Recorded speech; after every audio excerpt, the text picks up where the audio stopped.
on a daily basis. Uh, Suddenly, businesses have zero revenue in April. Most of the businesses have had zero revenue. May has also been tough. You don't know whether you can pay your workers' salaries or not. You don't know when will the incomes come back. Suddenly, everything is gone haywire. So, what is important in leadership? Let us understand very clearly that first, where leadership begins is with a vision, the ability to see beyond what others can see. So, that is what vision is all about. That what others can see, a leader can see beyond that. And then after that, the ability the leader has is to communicate with the people. Communicate with you. You speak through emails, through writing, whatever you speak, you listen, you engage with the people, you involve them, um, and then you get in a sense of ownership. Now, that sense of ownership is something which is very important to get into people.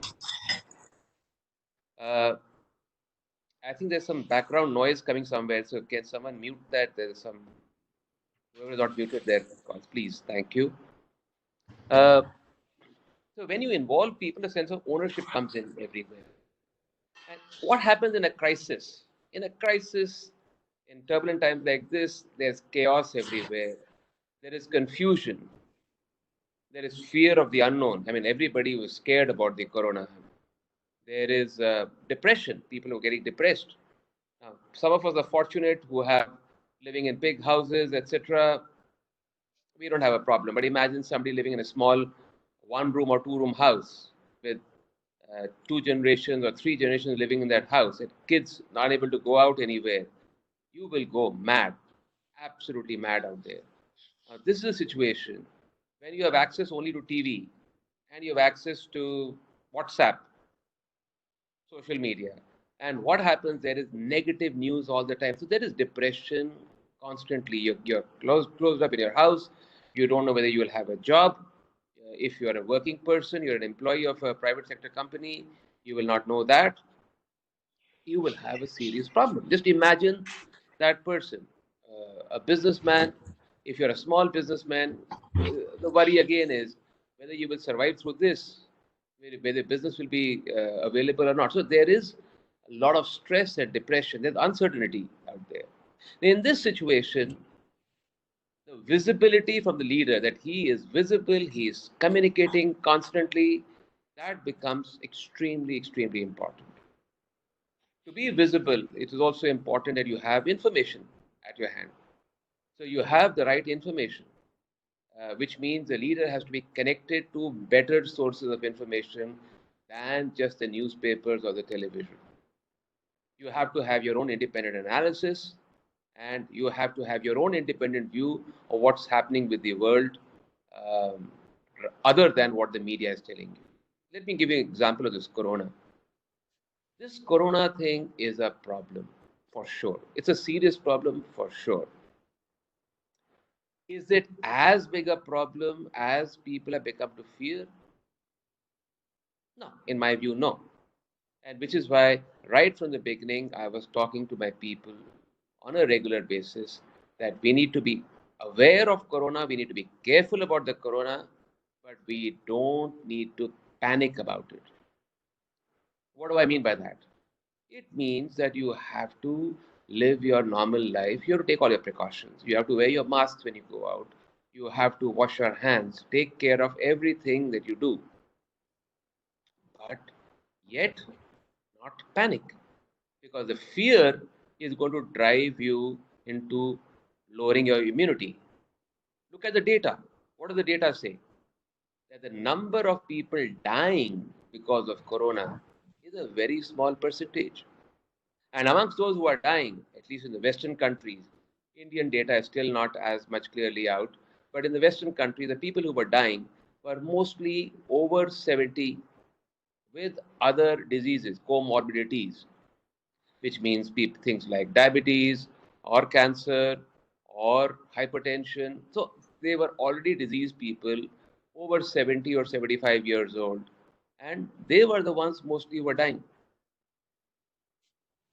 And yet, young people I found were getting worried and scared about it.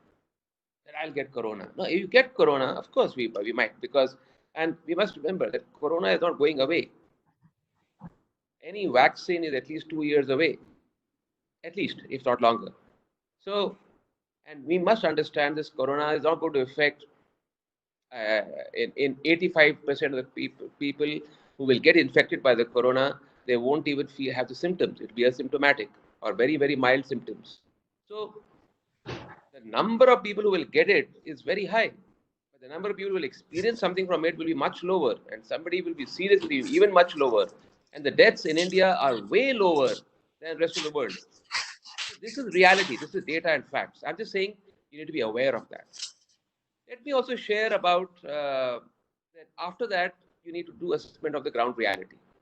So in our own company, we made an assessment in March that supposing because this corona, this lockdown has happened, the Prime Minister announced a lockdown, and we said, supposing for 1 year the factories are closed. 1 year the factories are closed means you have zero revenue for 1 year. At the end of, and you decide to pay all your costs, everything you pay your banks, you pay everything. Can we survive at the end of 1 year? And the answer was yes, we can survive. We'll be much weaker than what we were, but we can borrow a little more money and we can pay and discharge all our liabilities. So once we saw that we could discharge our liabilities, we'll have a huge loss, but we can still discharge our liabilities. So that is what we assessed. And based on that, we took a decision that we will not cut the salaries of our workers or our officers or managers. So Vardhman Special Steels is one of the few companies in Punjab, in Ludhiana for sure, maybe in Punjab, I don't know, but one of the few companies that took the decision that we will not cut the salaries of our people. Now, the impact of that, when everywhere around people didn't know that about the whether they will get their jobs will be secure or not, how will they make their ends meet in that uncertainty, here was a company that said, don't worry, we are with you. Now, can you imagine the level of motivation that will be there in the people, the level of loyalty, the level of sense of duty to do something? All that would be very high, and that is what we have seen in our company. Let me also share with you folks that in this period, what did we do? So within 4 or 5 days of the lockdown, I talked to my team and I said, okay, we are in lockdown, factories closed, everybody's in their homes, but we are paying everybody. So salaries are being paid. So let us see what we can do in this period and what kind of work we can do sitting from home. Now we have a factory. Everyone will say, in a factory, what work can you do from home? So what we did is we started communicating. So daily meetings of a senior management. Then we gave them tasks. So some of you may be aware, last year we got in the world's best company in special steel as a joint venture partner, Aichi Steel of Toyota Group. They became our joint venture partners. And with Aichi, we have a Japanese way of working, Aichi way of working. So we call it the VA, Vardhman Aichi way of working. So we said, let's use this opportunity to train everybody with the Vardhman Aichi way of working. So down the organization, across departments, down the line, right up to workers, we gave trainings on the Vardhman Aichi way of working on Zoom. And even in today's time, most workers also have smartphones. We asked everyone wherever possible to download Zoom, and we had on Zoom, we had these calls. So, and then second, I was talking to groups of employees, several groups on a daily basis, including down to our workers. Now imagine workers who are scared in their homes, or a junior level staff supervisor who's scared in his home, doesn't know what to do, is having a Zoom call and he's talking to his vice chairman face to face. Imagine the sense of comfort and security that comes in that person's mind. And that is what I am telling you, because that is what people told me. That because of those calls, before of those communications, they all started coming out of their depression. We also made our people write essays. Now you'll be surprised. This is a company, working people, people who graduated from college 10 years ago, 20 years ago. And why write essays? Now, essays help to think, bring in your creative line, get your mind thinking properly, put it down on paper. So, saying something is one thing, but writing it down on paper becomes another thing altogether. So, we got people to write essays. We evaluated those essays. We found, gave feedback to the people. Then we also asked people, if you were your boss's boss, what would you do differently? So got them to think beyond their own jobs. And we got some very interesting ideas from there. We got people to think of problems, find out problems in your areas of work. We jotted down those problems and made cross-functional teams. We made 50 teams, 50 different teams, between 5 to 8 people in each team. But 50 teams were working to solve various problems. Many suggestions have come, over 2,500 suggestions have come on cost saving. And as the factory started after the first phase of lockdown, once we started our factory, the people are all ready to go and implement those things on the shop floor. We did training on TPM, we did training on 5S, uh, we did training on metallurgy. So we had metallurgy classes, 100 people enrolled for metallurgy classes. We have a Japanese joint venture. So we had Japanese classes going on. I'm just sharing with you that these are the kind of things we did in this lockdown. So the kind of communication people had with their team, everybody was busy 5 to 8 hours a day. And they felt all connected to the organization. They felt that they were part of the organization. They didn't feel isolated at home. The other thing that we did is, of course, I use this time to see some movies, and I always look for learnings in any movie that I see. So some of you may have seen the movie Lakshya, Hrithik Roshan.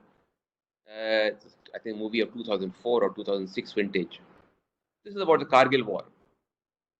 Now, when I saw this movie, I said it's a fantastic movie, and it is a great lessons on management. So we made all our people see the movie Lakshya, and we said we will discuss the lessons learned from Lakshya. And I had interaction up to worker level with people who saw the movie Lakshya and see what are the learnings from Lakshya. We divided the learnings into 6 categories: examples of good leadership, examples of poor leadership, how to do subordinate development. Fourth, the concept of nationalism and how to build that into your own organization. Fifth, how do you the lessons on Japanese work culture, which is there in the movie if you want to see it. So it is there in the movie. So brought out those lessons. And sixth, examples of self-development. Now imagine you seeing a movie, you enjoy the movie, and you see these learnings coming out from the movie, and the kind of advantage we gained from that was tremendous. So I'm just telling you, in this crisis, in this turbulent time, we had this horrible situation of factories shut. What do? And you're losing serious money every day. We took advantage and said, okay, that's going on, but can we use this to connect to our people in a different way? And once our factory has started, and I also saw I was going to office, I met people personally one to one and few small groups, and everyone has told me that their way of working is different after the lockdown compared to before the lockdown. So there has been a huge change in our organization. We have actually used this crisis to our advantage. The other thing it is important is uh, people who stayed loyal to you. Are you appreciating your people? So appreciation is a very important characteristics of leadership that most people don't do. We are used to criticizing people. We are used to shouting at people. We are used to getting angry at people. But being nice to people and appreciating people and encouraging people, that is something that good leaders do. And especially in turbulent times, to get them behind you, that is very important. You need to rally the troops. and, as I said, make the most of the crisis. So these are, I just shared some examples of what we did in this period, and I think we have come out much stronger as an organization.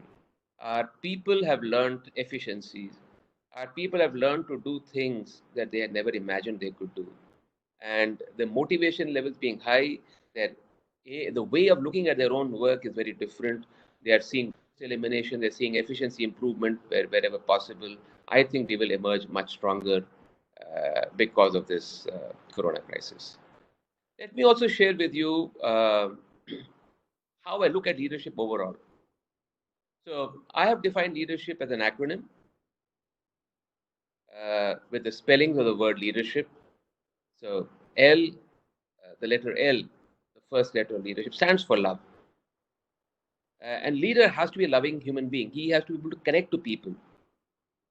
So basically, a leader is somebody who has to show his heart. Now, imagine when you're losing serious money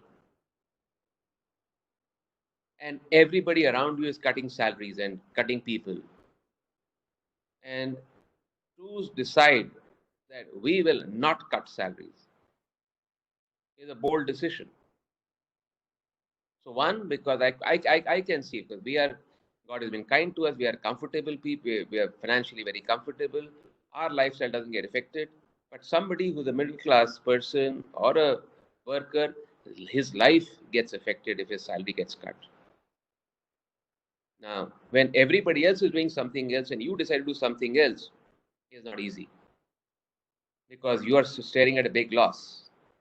And supposing this decision turns out wrong, the whole city will say, ah, you are the brave person who wanted to move a different route.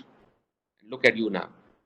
So I'm just saying, very often when you see from your heart, when you think from your heart, most people see it differently. That's the way I am. So leader is about love, that your heart becomes very important. Of course, your brain is there. You are thinking from the brain also, but that is very important. The second is energy. Leader is somebody with energy, high energy, and he is also around him. People get energized automatically. A leader is action oriented, and around him, people get automatically action oriented. So, leaders just not thinking and planning and so on. There's also action involved. You think, you consult, but eventually you take actions, and every action you take will have risks. D, the leader develops his people, and as you develop your people, you delegate to them, you develop them, and people around you get developed automatically. In E, there's an emotional connect the leader has with his people. Again, comes back to heart. So with that emotional connect, the leader feels for his people, and the people feel for the leader, and it becomes one big family. The sense of ownership that becomes very strong. That leads to so many of these things happen. And how can that emotional connect happen? When R, the leader, sees himself or herself as a role model. Not only leader sees himself, people see him or her as a role model. Now, how will people see a leader as a role model? When S, the leader is self-aware. He or she is aware of their actions, aware of their thoughts, aware of who they are as people, aware of what makes them move, what makes them tick, what motivates them. And that happens when you're able to sit in silence with yourself. You're able to see yourself. So often in our lives, we are spending our time seeing others. We are never alone with ourselves. We never can sit down and meditate. We never sit down in silence. So meditation, sitting down in silence, is an extremely important part of being silent from within. You become calm from within, and you become aware of yourself as a human being. Now, once you're aware of yourself, then you see your thoughts, you see your words, you see your actions. And I would ask all of you to see around you. Are these things aligned? When do people think what they say? Do they say what they think? And do they act on what they say? Very often, you're thinking something else, you're saying something else, and acting something totally different. And everybody assumes कि भाई झूठ बोलना तो चलता ही है. So your thoughts are something else, your word, and everyone presumes this is the way life is. Or very often in businesses, when people are not paying their taxes and cooking their books and ये cash का काम चलता है, तो ये तो होता ही है, ये तो चलता ही है, इसके बिना तो business होता नहीं है. I mean that again, your thoughts and your words and your actions are not aligned. I'm just telling you that self-awareness means that you are aware of yourself as a human. You're aware of your actions. What you're saying, what you're doing are exactly the same. So, like when I was in college, I bunked classes. I have organized mass bunks at IIT. Now, when my kids were growing up in college, I couldn't tell them not to bunk classes because I have bunked classes. So, you need to be aware of yourself, of what you are, what you're doing, and not tell people to do something that you don't do yourself. Very often leaders say something to their people where their own actions are very different. And everybody is a very good boss watcher. I mean, many of you are students out here. Everybody knows their parents, right? Parents may not know the children as well as the children know their parents. Am I right or not? So when in a question, some of you can address those issues also. But it's very important to understand that all your actions are being watched by your juniors.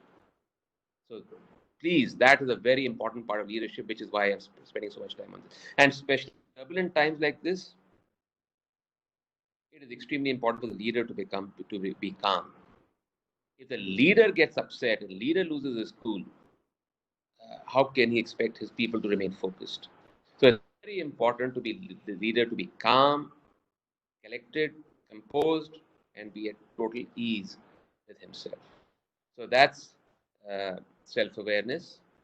And then H, the leader is a happy person from within, and he creates an environment of happiness.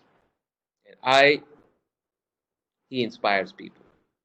And P, there is passion in everything the leader does. So that's, ladies and gentlemen, is how I define leadership.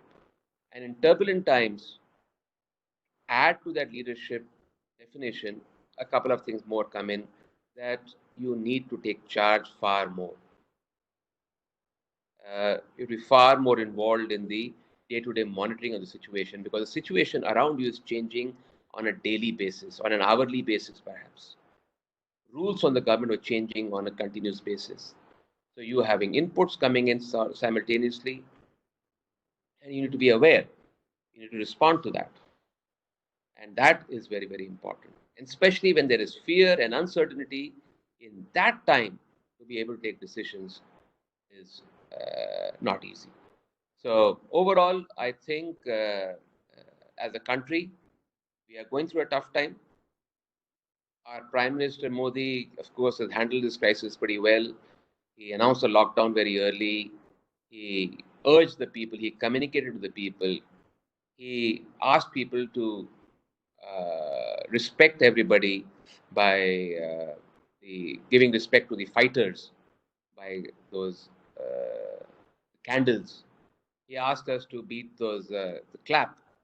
Stuff like that is very important. It is symbolic. It just connects everybody together. So one prime minister, one leader in a country like India, to get people to understand the seriousness of Corona, I think that was very important what the prime minister did. And of course, India was a country that had zero production of PPEs, and we have become self-sufficient in the production of PPEs in this period.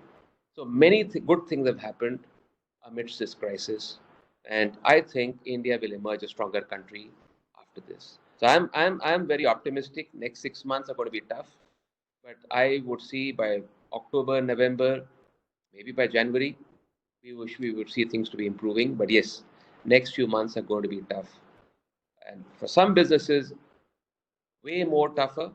But overall, it's going to be a tough time, and this is the time to build up your strength. The last thing I want to mention, and we must be aware of this, is nobody is talking about that. As I'm repeating, coming back on Corona, the subject of Corona. The Corona is going to maybe infect a large number of us.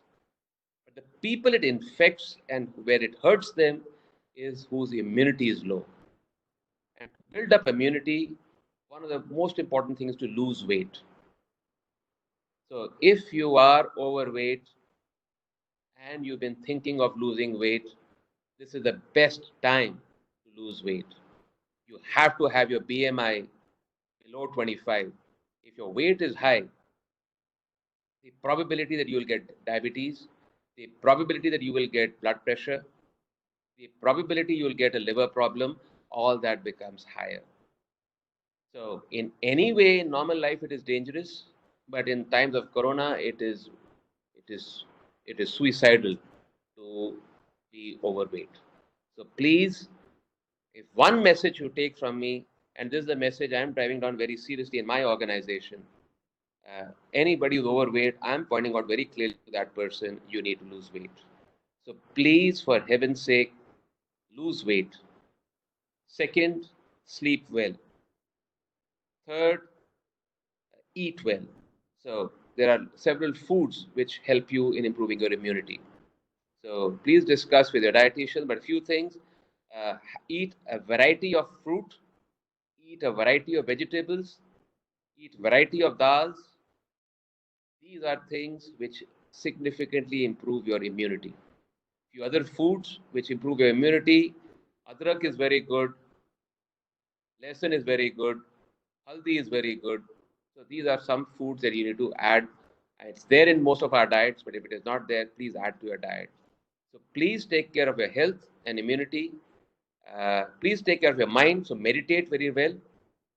Please exercise on a regular basis. So in this, during the lockdown period, within my house itself, I was walking between 12 to 15 kilometers on a daily basis. So 12 to 15 kilometers on a daily basis within the house compound, I was walking throughout the day.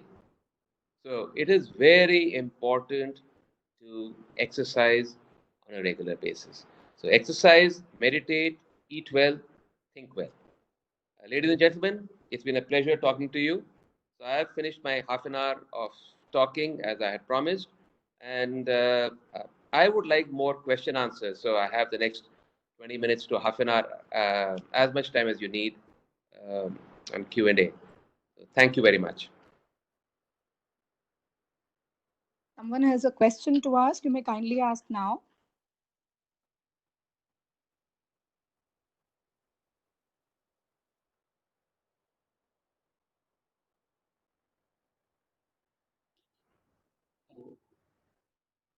Good morning, sir. This is Manish.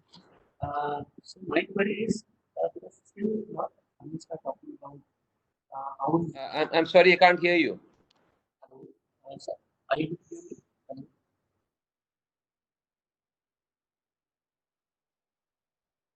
So, Pooja, my suggestion would be people could send you the questions, maybe that we can read them out, or I don't know.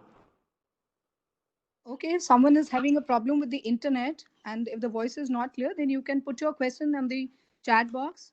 We can read that question. And Pooja, I'm not looking at the chat, so you please read out the questions if any question comes in the chat box. Yeah. Okay, so let's Hello. proceed. Hello. Hello. Good Yes. morning, sir. Yeah. Sir, I'm Dr. Suman from Deviate Jalandhar. I wish to ask that how much time it will take to explore, or you can say that to restart this export industry, because most of the units in Ludhiana, also in Jalandhar, surgical, sports, they are exporting goods, है ना? Yeah. How much time will it take to revive such industries? So I think the world is opening up everywhere. So depending on the industry, it's already started opening up. I mean, Vardhman Textiles is back to I think 70-75% capacity. So we are exporting yarn and started fabric exports also. So depending on the industry, the opening up has already begun, and the demand will start coming in very soon. So some areas like contact sports have not yet started. Colleges have not started. Schools have not started.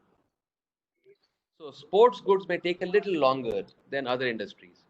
So every industry you have to watch what the trends are in your industry, and things will change accordingly. So For example, anything which is linked to tourism will take some time. But other industries have already started, and some more will start in the next few months. So, as I said in my speech, in my talk, that we will see tough times going on till about October, November. But after that, I am reasonably confident things should become better. Okay, sir. Thank you, sir. Thanks a lot. Thank you. So there is one question from Manvi Saini. She's asking, as this thing is in the news and everywhere around, the Chinese products boycott.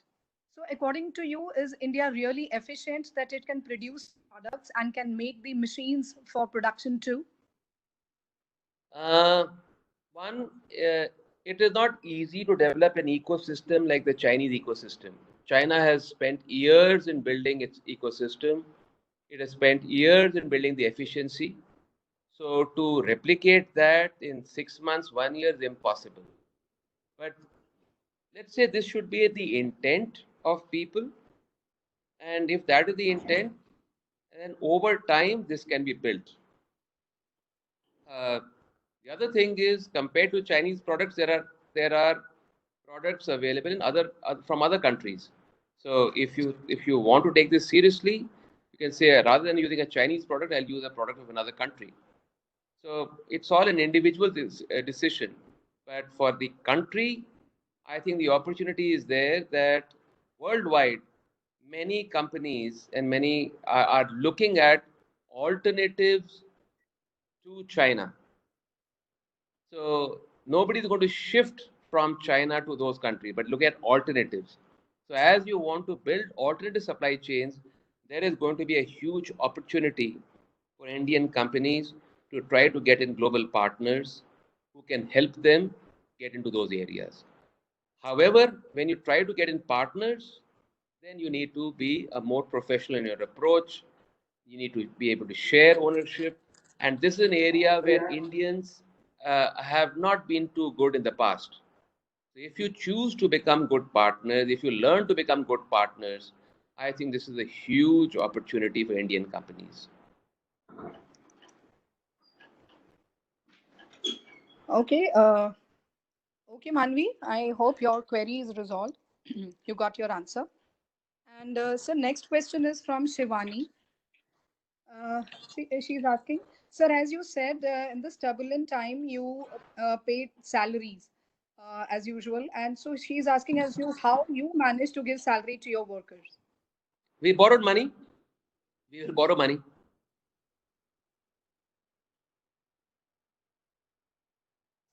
See, when you are having a zero revenues, uh, so the only way to get money to pay your costs is by liquidating your current assets. So as your sales go on, so you'll keep liquidating your current assets. And second is by borrowing from banks. So we were in a position to borrow from the bank. So our borrowing will increase. So the debt equity which we had on 31st March 2020 will be much lower, and 2020 will have a much higher debt on our books at the end of the year. Okay. So there's another question. What from Abhishek Gupta? What advice will you give to an 18-year version of yourself? Oh, so that's an interesting thing. So, any, I would look back, and the advice I would give is, first of all, whatever you decide to do it seriously. Two, always build relationships across different platforms, because in later life, if you pursued things seriously and you have relationships and friends across the world, that is the biggest wealth. Third, have other hobbies, other interests in life, and pursue them well. So, for example, just for the knowledge of everybody, I used to play table tennis when I was in school. So, at 17, 18, I was a good table tennis player. Good means reasonable. I was in my IIT team. But later, at the age of 42, I was able to play table tennis, and I was the Punjab champion in the veterans over 40. So even today, these days, I'm able to play table tennis at a competitive level. I sweat it out. So because I had the interest when I was younger, I could continue doing that. So friends, hobbies, and serious in whatever you want to do. Education is something which is extremely important, and very often in business families, uh, people don't value education as much as in service class families. We saw that when I was younger. So please, for heaven's sake, don't do that mistake. Please look at your education very seriously, and please equip yourself, because the world ahead is going to be far more competitive. This corona problem will go away. It's not going to be here forever. It's here for 16, for maybe 6 months, 1 year, 2 years. I don't know how long, but it will go away. There'll be a life beyond corona. So, and this world beyond corona is going to be very, very competitive. So, the more you equip yourself, education and skills, equip yourself. And lastly, develop confidence in communication. So if you're able to communicate well to people up senior to you, people your level, and people junior to you, when we respect everybody, so become a good human being. Because very often when we become successful later in life, you forget that you need to be a good human being and connect to people down the line. You need to be able to connect to how do you speak to your driver? How do you speak to your maid at home? How do you speak to a coolie outside? How do you speak to a rickshaw wala? How do you speak to a jhadu wala? How do you speak to a worker? Overall in Ludhiana, the way I see it in factories, very often people don't speak properly to their employees. In Ludhiana, in Punjab, I have seen people use abusive language on a day-to-day basis. I have seen that.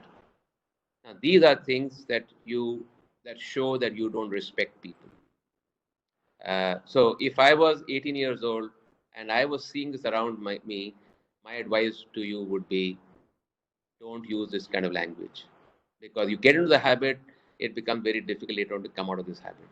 And get into the habit of regular exercise, because at 18, 25, you don't necessarily need the exercise, and you say you are fine.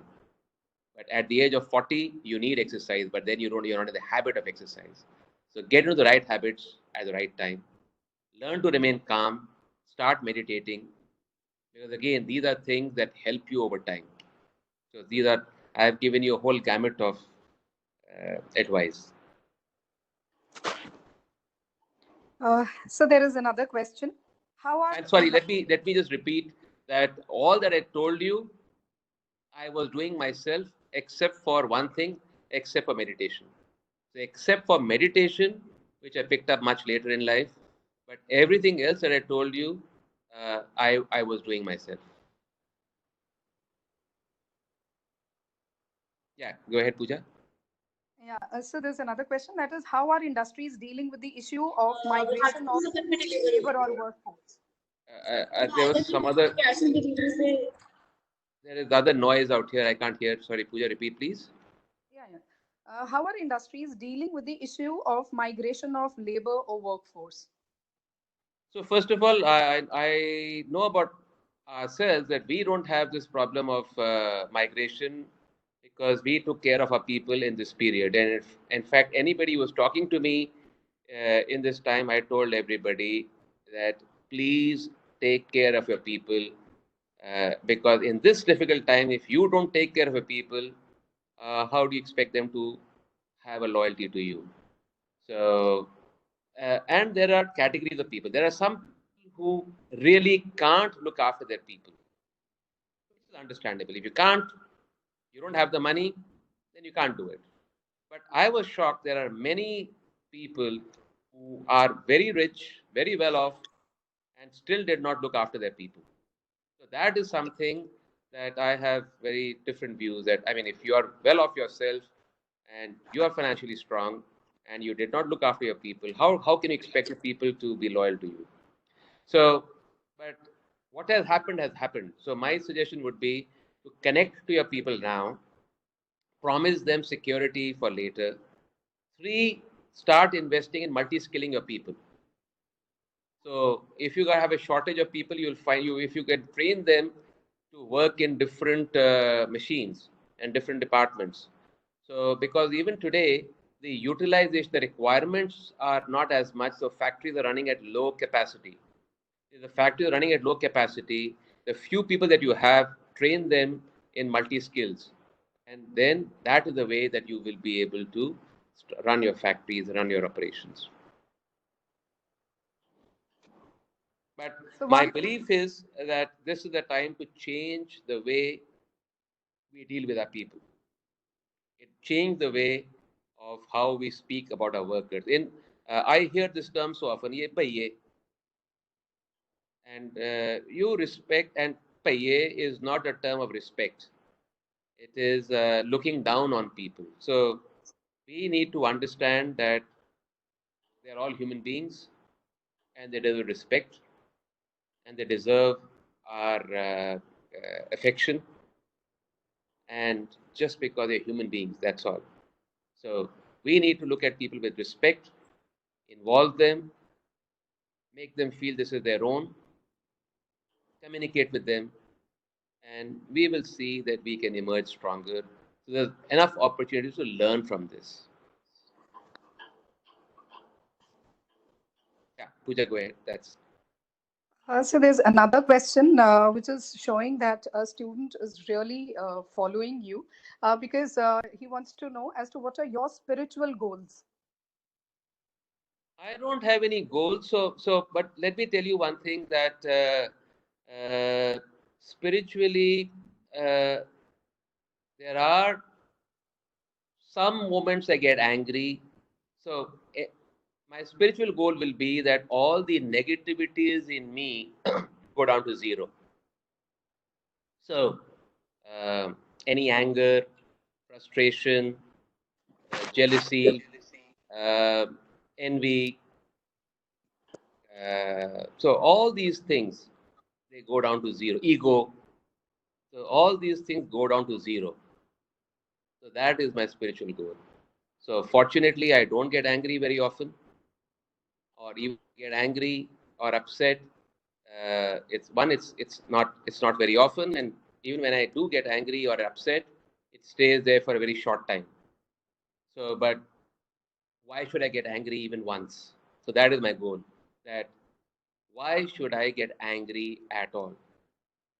Why should I get upset at all? Why should I feel deprived at all? Why should there be any frustration at all? So I want to reach a level of zero in these matters. I'm not saying I'll reach there, but I will keep getting closer to zero in these matters.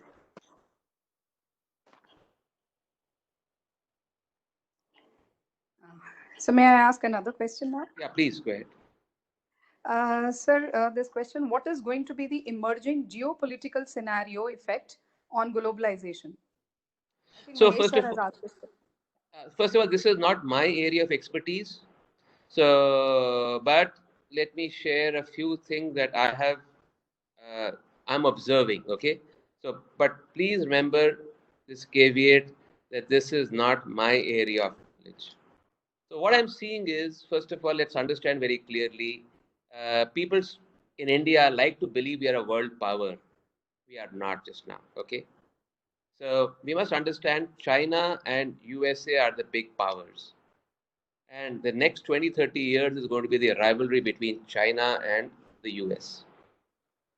Uh, India, and last few years, we like to see ourselves in the same breath as China. We are not.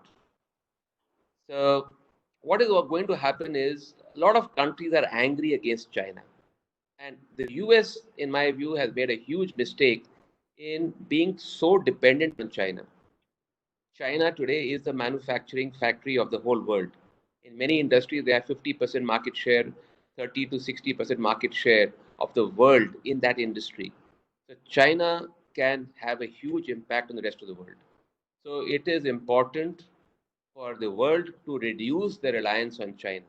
It will still remain reliant on China, but reduce that and start building alternate bases. So India could become, if India gets its policy acts right, India could become a recipient and India could become a stronger country. So if we play our cards right, and we are doing that very well in terms of building a stronger relationship with Japan, with Australia, with Southeast Asia, with Middle East, and with the US. So India is building stronger relationships across. So if India remains neutral but builds stronger relations with other countries, and most importantly, India focuses on building its economic strength and moving away from religion, moving away from this casteism, these things which divide our society. We move away from that and focus on becoming economically strong. In the next 10, 15 years, India can play a very, very important role.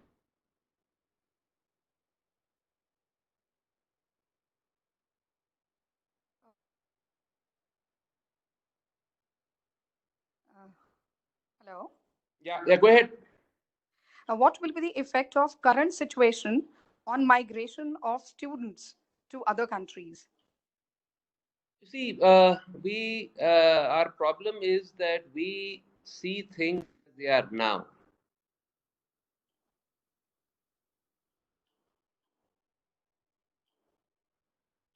They are now, and we say this is the way life will be. As I said earlier, there will be a world beyond Corona, and there will still be people who will go abroad. There will be people who want to study in India. So I think the mad rush to go abroad will come down a little bit. And I hope the Indian government opens up its education policy and allows foreign universities to come into India. So if you can get the best of the global universities in India, why won't people want to study here? So I think this is an opportunity for Indian entrepreneurs and the government, educationists, to open up education and improve the quality of education that we can get in India, so that people decide that they want to be here and not necessarily that going abroad is the only option. So, but maybe this year is going to be tough for students because you don't know how the world will shape up. But within a year or so, things will be back to normal.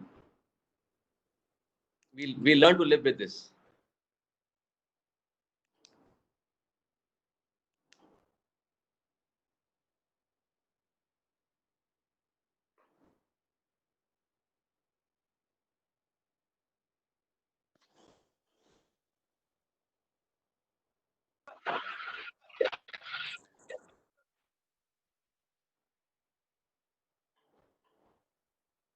Are there any other questions, Pooja? So, this one last question we can take up. No, no, I have That no is, problem of time. As long as I'm here. okay, sir. So it's written that since China has been preparing raw material at a low cost, and during time of recession, it may make things costlier and make things difficult for the consumers. So, do you think that India can deal with such scenario, with this cost efficiency? So first of all, this is exactly what I was saying earlier, that having too much reliance on one country is dangerous. So the world is beginning to realize that you need to have alternate supply chains. Having said that, I don't think China is going to be so foolish to start raising prices now when still the demand is not so high. Across the world, there is going to be shrinkage of demand. So it doesn't make sense to increase prices at this point of time. Nobody will be able to increase prices. Uh, but the each country has to see how to build competitiveness within their own systems, how to build efficiencies in their own country, so that their own industries become much stronger. And uh, sometimes you find in the public debate, the idea of making money and of running businesses becomes negative. People talk far more about farmers and the poor and so on. But we need to understand that the only way to lift the country out of poverty is when the businesses and the enterprises do well. Then they pay their taxes, and as they grow, they provide employment to people. They build up strong competitive industries. They export goods so that foreign currency comes into the country, and that leads to economic development. Once economic development happens, then the money can be spent on upliftment of the poor. But so far in India, we first think of spending the money for the upliftment, and we worry later where will the money come from. So it is important to earn the money first. So for that, developing strong businesses, competitive businesses, and having policies which help businesses to grow, those are very important. And I must say, the Prime Minister in his speech talked about uh, enabling labor reforms, because labor is one area which holds back Indian industry. Reducing the cost of capital, RBI needs to see that cost of capital comes down in the country. So as cost of capital comes down in the country, labor reforms happen, land reforms happen, and some of the areas of rules and regulations which make it very difficult to run businesses, as those come down further, I think that becomes very important for India to be able to take on China.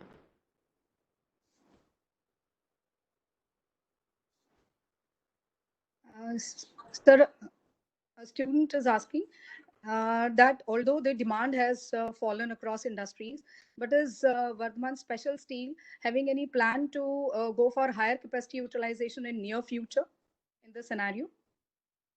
Yes, so every month our capacity utilization is increasing, because as the demand is coming up and keep coming up, so every month will be better than before.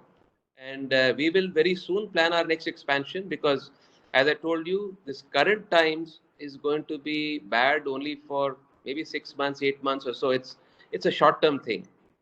So there will be life beyond Corona. And my focus is on life beyond Corona, not on the Corona period. In this Corona period, my focus is how can we become stronger as an organization, be ready with a stronger organization, that when the times turn, and the times will certainly turn, how can we take full advantage of that opportunity which comes up ahead. So we will be expanding. So two students are asking on the same lines that are you planning to lay off the employees also, because they keep hearing news, here and there, and people are also in a fear that probably in this time the employees will be laid off. So are you thinking on this kind of, No, what is your take on it? no. I'm a firm believer that it all depends, can you afford to or not. So, as I told you, that we did the initial analysis immediately when the crisis began. That can we last for 1 year with zero revenue? And the answer was yes, we can last for 1 year. I mean, we will have to borrow more money, our borrowing will increase, bank debt will increase, and so on. But we can survive for 1 year. So we are very clear. We are not laying off any employees, at least for 1 year. Beyond that, we will see. Thank you so much, Sachit sir. I think all the questions have been taken up, and you've answered them all very patiently. And now I request Principal Sir, Dr. Ajay Sharma, to kindly extend a vote of thanks to Sachit sir. Thank you, Puja. Respectable Sachit Jain, it's indeed a great enlightenment to all of us. We were waiting for your discourse on this leadership for so many days. You can look at the profile of the participants here. We are having a number of very senior professors like Dr. Jasmine Kaur, chairperson of UGS Gujarat University, Dr. Primala Sindhi, professor of UTS, and certain professors of BHU Varanasi, Bundelkhand University, Jhansi, Himachal University, Punjab University, Patiala, also as a participant in fact, who are listening to your discourse on this topic, along with our students from BPU. The way the questions are asked, that clearly indicates that how much involved the students are. We have no words actually to thank you for sparing the time. And I hope that your blessings will continue on SCCC and all of us, and we will be having more interaction with each other also. On behalf of SCCM and management and all the participants, I would like to extend the word of thanks. Thank you. Thank you so much. It's a pleasure to be here. Thank you, sir. Thank you.